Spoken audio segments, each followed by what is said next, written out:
Halo semuanya, apa kabar? Baik-baik ya. Saya senang sekali bisa jumpa Anda kembali. Puji Tuhan, kita hari ini mau belajar bersama-sama tentang satu tema yang berjudul lebih berbahaya dari virus corona. Wah saudara, semua orang berkata bahwa virus corona sangat berbahaya. Sebab apa saudaraku?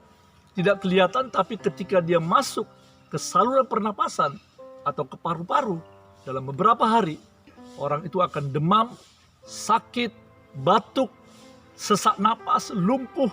Bahkan yang lebih mengerikan adalah bisa membawa kematian. Jadi memang virus corona ini sangat berbahaya. Dan tidak hanya itu saudara. Virus corona juga bisa menular.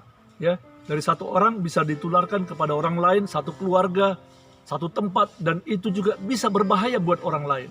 Jadi jelaslah virus corona itu sangat berbahaya. Tetapi yang saya mau bawakan hari ini adalah temanya lebih berbahaya daripada virus corona. Apakah itu saudaraku? Mari kita lihat dari Ibrani pasal 12 ayat 15 saya bacakan. Jagalah supaya jangan ada seorang pun menjauhkan diri dari kasih karunia Allah. Saudara, ini berbicara tentang kasih karunia Tuhan melalui pengampunan, melalui damai sejahtera, melalui kekudusan dan sebagainya. Dikatakan jangan menjauh dari kasih karunia Allah. Kenapa seseorang bisa menjauh dari kasih karunia Allah? Ini sebabnya saudaraku. Agar jangan tumbuh akar yang pahit, yang menimbulkan kerusuhan dan yang mencemarkan banyak orang. Wow, inilah yang saya maksud saudaraku. Apakah yang lebih berbahaya daripada virus corona? Yaitu virus kekecewaan, virus kepahitan, virus iri hati, virus dendam. Ini bisa menghancurkan hidup seseorang. Dan tidak hanya itu, tapi juga bisa menimbulkan kerusuhan dan yang mencemarkan banyak orang. Jadi saudara, kalau seseorang dia hatinya dipenuhi dengan iri, marah, benci, kepahitan, dendam, maka saudaraku kehidupannya bisa lumpuh. Tidak hanya itu, tetapi juga rohaninya bisa mati. Tidak hanya itu saudaraku, itu juga bisa ditularkan kepada orang lain. Dikatakan tadi sini bisa mencemarkan banyak orang. Saudara yang dikasihi Tuhan, firman Tuhan hari ini mengingatkan kita, jangan terlalu lama bergaul dengan orang yang sakit hati. Jangan terlalu dekat dengan orang yang sakit hati. Karena apa saudara? Karena nanti bisa ketularan jadi sakit hati. Nah dikatakan tadi saudaraku ya, mencemarkan banyak orang. Jadi virus sakit hati ini lebih berbahaya daripada virus corona. Kenapa saudara? Karena kalau virus corona ya orang itu meninggal tapi dia sudah terima Yesus, dia akan masuk surga. Amin saudara. Kalau orang yang sudah terima Yesus, dia meninggal masuk surga. Tetapi kalau orang yang sakit hati, dia tidak mau mengampuni, dia tidak mau bebas dari sakit hatinya, maka dia dosanya tidak diampuni. Karena dia juga belum bisa mengampuni orang lain. Kalau dia meninggal kemana saudara? Kalau dia tidak bertobat, dia akan masuk neraka selama-lamanya. Itu sebabnya saya katakan tadi bahwa virus sakit hati ini lebih berbahaya daripada virus corona. Sebab dampaknya kekekalan. Dan tidak hanya untuk dirinya, tetapi juga untuk orang-orang lain yang berdekatan atau berinteraksi dengan dia. Nah saudaraku, hari ini saya mau share ada 3 contoh di mana 3 orang ini dikuasai kepahitan. Dan kita lihat akhir hidupnya. Yang pertama namanya Saul. Saudara bisa baca nanti dalam 1 Samuel pasal 18. Saya bacakan ayat 6-9. Latar belakangnya saudaraku, ketika Daud mengalahkan Goliat, maka bangsa Israel semuanya bangga dan bersuka cita bersorak-sorai. Jadi ketika Raja Saul dengan Daud dan semua pasukan pulang masuk kota, maka disambut oleh banyak masyarakat, terutama wanita-wanita, dan inilah perkataannya saudaraku. 1 Samuel pasal 18 ayat 6-9. Tetapi pada waktu mereka pulang, ketika Daud kembali sesudah mengalahkan orang Filistin itu, keluarlah orang-orang perempuan dari segala kota Israel menyongsong Raja Saul sambil menyanyi dan menari-nari dengan memukul rebana dengan bersukaria dan dengan membunyikan gerincing. Saudara, itu satu hal yang baik ya. Menyambut pasukan pahlawan, raja pulang dari peperangan, itu satu hal yang baik. Mereka menari-nari. Tapi coba perhatikan ayat-ayat berikut, saudaraku. Ini yang membuat Saul iri hati kepada Daud. Ini yang membuat Saul sakit hati kepada Daud. Dan perempuan yang menari-nari itu menyanyi berbalas-balasan. Katanya, Saul mengalahkan beribu-ribu musuh, tetapi Daud berlaksa-laksa. Artinya mereka memuji dan mengelulukan Daud lebih daripada Raja Saul sendiri. Dikatakan Saul membunuh beribu-ribu, tapi Daud membunuh berlaksa-laksa. Artinya jauh lebih banyak daripada yang dibunuh oleh Daud. Dan itu menyakitkan hati Saul. Saudara, dikatakan ayat berikutnya, lalu bangkitlah amarah Saul dengan sangat, dan perkataan itu menyebalkan hatinya, sebab pikirnya, kepada Daud diperhitungkan mereka berlaksa-laksa, tetapi kepadaku diperhitungkannya beribu-ribu. Akhir-akhirnya jabatan raja itu pun jatuh kepadanya. Sejak hari itu maka Saul selalu mendengki Daud. Saudaraku, Saul kena virus namanya dengki dan iri hati. Saya mau kasih tahu tentang contoh yang kedua, yaitu Haman, saudaraku. Nanti saudara bisa baca dalam kitab Esther pasal 5. Di mana Haman ini juga sakit hati kepada Mordekai. Mordekai ini adalah pamannya Esther. Kenapa dia sakit hati, saudara? Karena Haman ini dia gila pujian. Karena dia dipuji oleh banyak orang. Tetapi ketika Haman melewati Mordekai, Mordekai biasa aja. Tidak menghormati, tidak sujud, tidak menghormati Haman. Itu membuat Haman jadi sakit hati. Dia marah dan dendam kepada Mordekai. Dan apa yang terjadi, saudaraku? Saudara nanti baca kisahnya. Haman merencanakan yang jahat, tidak hanya kepada Mordekai dan Esther, tetapi juga kepada semua bangsa Israel. Dia membuat strategi sehingga raja memberikan cap supaya bangsa Israel semuanya dimusnahkan pada hari tertentu. Dan saudara, apa yang terjadi? Esther mengajak semua rakyat Israel berdoa dan puasa 3 hari. Dan Tuhan membalikkan keadaan. Ketika Haman dengan yakinnya, dengan sombongnya berkata, buat tiang gantungan supaya Mordekai digantung di tiang itu. Dia suruh orang, saudaraku, memasang tiang yang tinggi supaya Mordekai pamannya Esther digantung di sana. Tapi karena kuasa Tuhan, karena doa-doa bangsa Israel, karena doa Esther dijawab oleh Tuhan, Tuhan membalikan keadaan. Sehingga raja mengambil keputusan yang digantung bukannya Mordekai, tapi siapa, saudaraku? Haman yang digantung, saudara. Ya, dia digantung oleh tiang yang dipasangnya sendiri. Itulah akhir hidup orang yang kena virus dengki dan iri hati dan kepahitan. Saudara, satu cerita lagi, yaitu namanya Ahitofel. Siapa Ahitofel? Dia adalah seorang nabi, saudaraku ya. Tidak banyak dikatakan tentang Ahitofel, tapi menarik di sini, saudaraku, dikatakan bahwa dia sebenarnya salah satu penasehat daripada Raja Daud. Bayangkan, saudaraku, seorang penasihat adalah seorang yang bijak, seorang yang kata-katanya didengarkan oleh orang lain, seorang yang berwibawa dan punya posisi yang terhormat. Tetapi apa yang terjadi, saudaraku? Ahitofel ini adalah kakeknya Bathsheba. Siapa Bathsheba?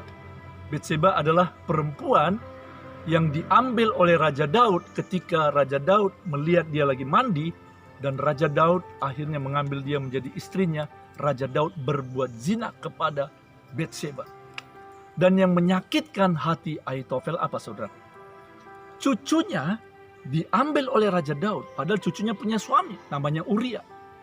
Oleh karena strategi yang jahat daripada Raja Daud, dia membunuh Uria di medan perang. Jadi Ahitofel sakit sekali hatinya, saudaraku. Dia dendam sama Raja Daud.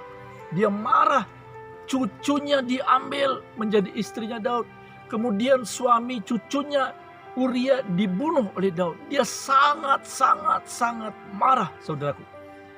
Ahitofel kena virus namanya sakit hati. Saudara, saya persingkat ceritanya. Akhirnya Ahitofel merencanakan yang jahat kepada Raja Daud. Dia bersekongkol dengan Absalom, putra Raja Daud. Nah, kita belajar di sini, saudaraku ya. Orang yang sakit hati itu cari teman orang sakit hati juga. Absalom adalah putra Daud yang memberontak sama ayahnya. Dia sakit hati sama ayahnya.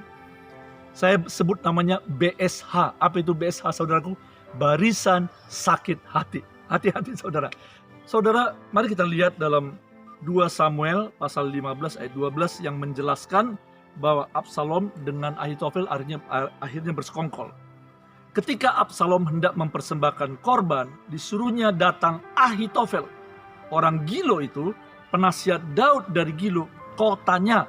Demikianlah persepakatan gelap itu menjadi kuat dan makin banyaklah rakyat yang memihak Absalom. Lihat saudaraku ya, orang-orang yang kepahitan itu kumpul dengan orang-orang yang kepahitan dan membujuk orang lain supaya masuk grup mereka, namanya barisan sakit hati. Perhatikan saudaraku, 2 Samuel pasal 16 ayat 21. Lalu jawab Ahitofel kepada Absalom. Dengarkan saudara, inilah nasihat seorang nabi yang tadinya bijaksana, yang tadinya takut akan Tuhan, tapi karena kepahitan nasihatnya ngawur. Dengarkan saudaraku, hampirlah gundik-gundik ayahmu, maksudnya Daud, yang ditinggalkannya untuk menunggu istana. Apabila seluruh Israel mendengar bahwa engkau telah membuat dirimu dibenci oleh ayahmu, maka segala orang yang menyertai engkau akan dikuatkan hatinya. Saudara, ini adalah nasihat yang salah sekali. Dia mengajarkan kepada Absalom untuk meniduri istri daripada ayah-ayahnya. Ini nasihat yang sangat buruk, saudaraku. Kenapa demikian? Karena Ahitofel sudah dikuasai oleh kepahitan. Nah, saudara, kita belajar sini. Orang-orang yang masih menyimpan kepahitan dalam hidupnya, iri hati, benci, luka-luka batin, atau punya keinginan yang tidak terpenuhi dan akhirnya dia kecewa berat dan segala macam trauma masa lalu. Saudara, kalau disimpan, maka itu akan membawa kepahitan dalam dirinya dan itu akan berbahaya, saudaraku. Nah, saudaraku, saya mau menjelaskan sedikit. Tadi kita dengar bagaimana akhir hidup daripada Haman. Dia mati karena digantung di tiang gantungannya sendiri. Bagaimana dengan Saul, saudaraku?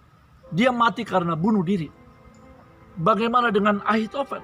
Nanti saudara buka lagi lanjutan kisah tadi, saudaraku. Ahitofel, dia mati karena bunuh diri. Sangat menyedihkan, saudaraku. Itu sebabnya saya katakan tadi bahwa ini virus kepahitan, sakit hati, kecewa, marah, iri, ini jauh lebih berbahaya daripada virus corona. Nah, saudaraku, kita belajar sini. Bagaimana kuncinya untuk bisa mengatasi sakit hati? Kita harus belajar, saudaraku, bahwa kita perlu mengampuni. Saudara, Yesus datang ke dunia untuk mengampuni kita, orang-orang berdosa. Saudara dan saya punya banyak dosa. Ketika kita datang pada Tuhan, mengaku dosa kita, maka Tuhan menyucikan dosa kita dari segala hal-hal yang tidak baik dan digantikannya dengan hal-hal yang baik. Dosa-dosa kita dihapus oleh Tuhan Yesus oleh darahnya sendiri. Nah, sekarang saudaraku, saudara dan saya sudah menerima kasih karunia Tuhan. Maka Tuhan ingin meminta kepada saudara dan saya untuk melepaskan pengampunan, mengampuni semua orang yang pernah melukai hati saudara, yang pernah menyakiti hati saudara, yang pernah membuat Anda kecewa. Anda lepaskan pengampunan. Saudara bertanya, di mana ayatnya? Nah, saya bacakan, saudaraku. Karena jikalau kamu mengampuni kesalahan orang, Bapamu yang di surga akan mengampuni kamu juga. Tetapi jikalau kamu tidak mengampuni orang, Bapamu juga tidak akan mengampuni kesalahan. Saudara, ini peringatan yang sangat keras. Ini peringatan yang sangat serius, tetapi sekaligus inilah obatnya, ya. Inilah obatnya kalau kita mempunyai sakit hati, obatnya adalah lepaskan pengampunan, ya. Karena jikalau kamu mengampuni kesalahan orang, Bapamu yang di surga akan mengampuni kamu juga. Wow, saudaraku. Dan ini lebih keras lagi, tetapi jikalau kamu tidak mengampuni orang, Bapamu juga tidak akan mengampuni kesalahan. Jangan katakan, Tuhan dosanya besar. Jangan katakan, Tuhan dia berulang-ulang menyakiti hati saya. Tapi Tuhan bilang hari ini, kamu ampuni orang lain, supaya Bapamu juga akan mengampuni kesalahan. Saudaraku, saya mengajak kita untuk melihat satu contoh, ya. Kalau tadi kita lihat 3 contoh orang yang kepahitan, iri hati, marah, kecewa, dendam, dan sebagainya. yaitu Saul, Haman, dan juga Ahitofel. Sekarang saya mau kasih contoh. Satu orang yang dimana kehidupannya banyak penderitaan, tapi dia tidak kena dengan namanya virus kepahitan. Siapa namanya, saudaraku? Yusuf. Ya, saudara, Yusuf ini, saudara sudah tahu ceritanya. Dia dikecewakan oleh abang-abangnya. Dia difitnah dan dia dibuang, dijual ke Mesir. Kemudian dia bekerja di sana menjadi budak di rumah Potifar, difitnah oleh istri Potifar, dimasukkan penjara. Saudaraku, kalau saya buat daftarnya, Yusuf sebenarnya punya banyak alasan untuk kecewa. Yusuf punya banyak alasan untuk sakit hati. Mau tahu, saudaraku? Lihat ini, saya kasih tahu. Yang pertama, saudaraku, Yusuf punya alasan sakit hati kepada abang-abangnya. Betul, saudara? Ya, abang-abangnya menjual dia. Abang-abangnya membuang dia ke sumur. Hatinya sakit.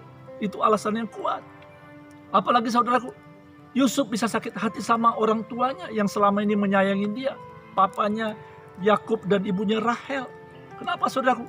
Kok saya sudah bertahun-tahun tidak dicari oleh papa dan mama saya? Dia bisa sakit hati sama Potifar, saudaraku. Kok Potifar langsung percaya sama istrinya, padahal istrinya yang membalikkan fitnah.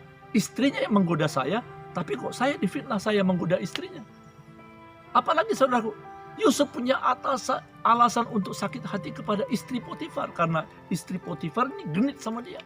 Apalagi, saudaraku, Yusuf punya alasan sakit hati kepada juru minum yang dia sudah tolong menjelaskan mimpinya sehingga akhirnya dia lolos dan lepas dari penjara karena pertolongan Yusuf. Tetapi akhirnya juru minuman lupa sama Yusuf, saudaraku. Dia tidak menolong Yusuf ketika dalam penjara, dia lupa. Nah, apalagi, saudaraku, Yusuf bisa sakit hati sama orang-orang di penjara. Orang-orang di penjara mungkin memperlakukan dia tidak adil, dia sendiri yang kerja dan sebagainya, saudaraku. Lihat, Yusuf punya banyak alasan untuk sakit hati, kecewa, kepahitan, dan sebagainya. Tetapi yang luar biasa apa, saudaraku? Yusuf tidak mau sakit hati. Yusuf melepaskan pengampunan. Yusuf memaafkan abang-abangnya. Mungkin saudara berkata, dari mana Anda tahu bahwa Yusuf mengampuni? Mari saya bacakan dalam Kejadian pasal 50 ayat 20. Saudara perhatikan, ini adalah peristiwa di mana ketika masa makmur, masa sejahtera selama 7 tahun, berlimpah-limpah gandum di Mesir, dan setelah itu akan masuk 7 tahun masa paceklik atau kemarau. Dan pada waktu itu semua abang-abangnya dan adiknya Yusuf datang ke tanah Mesir. Mereka kehabisan makanan, jadi mereka datang menyembah Yusuf untuk mendapatkan makanan sama keluarganya. Jadi mereka ketakutan, saudara. Mereka pikir, wah, kita ini akan mati. Karena Yusuf sudah tahu bahwa kita ini abang-abangnya. Dan bayangan mereka, Yusuf pasti dendam dan sakit hati sama mereka. Tapi saya bacakan, saudaraku, Kejadian pasal 50 ayat 20. Inilah dikatakan oleh Yusuf. Luar biasa. Memang kamu telah merekarkakan yang jahat terhadap aku. Tetapi Allah telah merekarkakannya untuk kebaikan. Dengan maksud melakukan seperti yang terjadi sekarang ini. Yakni memelihara hidup suatu bangsa yang besar. Artinya apa, saudaraku? Yusuf berkata, ketika abang-abangnya ketakutan, dia bilang gini, memang abang-abangku, kau merencanakan yang jahat sama aku. Merencanakan yang buruk, kejam terhadap aku. Tetapi sekarang aku menyadari, Allah telah membalikkannya, merencanakan yang baik. Melalui peristiwa yang jahat kau lakukan, Tuhan membalikkan menjadi kebaikan. Bukan hanya kepada saya, tapi juga kepada bangsa Mesir, kepada bangsa Israel, kepada keluarga kita, untuk menyelamatkan bangsa kita. Luar biasa, saudaraku. Nah, mari kita belajar dari sini, saudaraku. Sebagai kesimpulannya apa? Kita belajar dari kisah ini, dari tema ini apa, saudara? Yang pertama, semua orang bisa terkena virus sakit hati. Betul, saudaraku? Kalau saudara mau jujur, saya juga jujur. Saya pernah sakit hati beberapa kali. Dengan orang, dengan teman, sepelayanan, dengan siapa saja, saudaraku, teman sekantor. Anda juga pasti demikian, saudara. Semua orang tidak ada yang kebal namanya bisa kena virus sakit hati.